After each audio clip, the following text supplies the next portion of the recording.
waxaan rabaa inaan isdul taago nimanka la baadi cad dad sharaf leh oo iqiyaar ah oo ehlu diin ah oo ehlu ganacsi ah oo ehlu bayt ah ilaahay wuxuu isu raacay baadi cad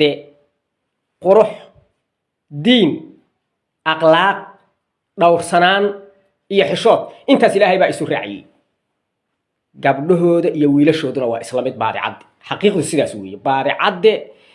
odagooda da'da ah iyo gabadha yarta ah iyo wiilka dhalinyarada ah waxay ka midaysan yihiin dhinaca aadaabta dhinaca diinta dhinaca xishoodka dhinaca xaq dhowrka iyo dhinaca alla ka cabsiga ilaahay ha idin siyaadiyo cadowgiina maahin waa ku faraxsanna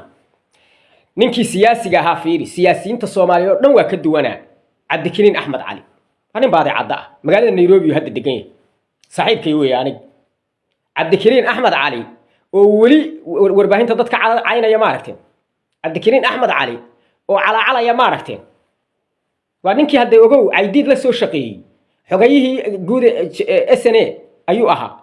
US xilal ka soo qabtay SNA xilal ka soo qabtay waa nin rug cadaa wasiiru noqday aqaabtii arrimaha diinta wasiiru noqday dhowr wasiiru soo noqday Cabdikariin Axmed Cali nin baadi cadaa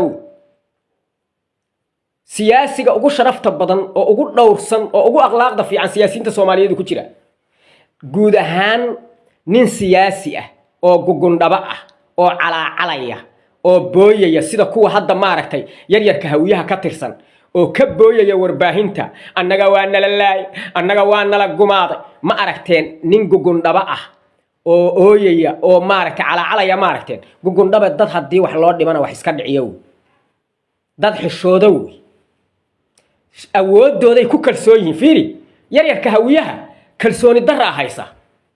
qofku markuu laangaab yahay ma ogtahay calooshiisu ka waa jiray ceyrin cunal calooshu ka laakiin waxay la aaminsan yihiin mataqaa gugundhabe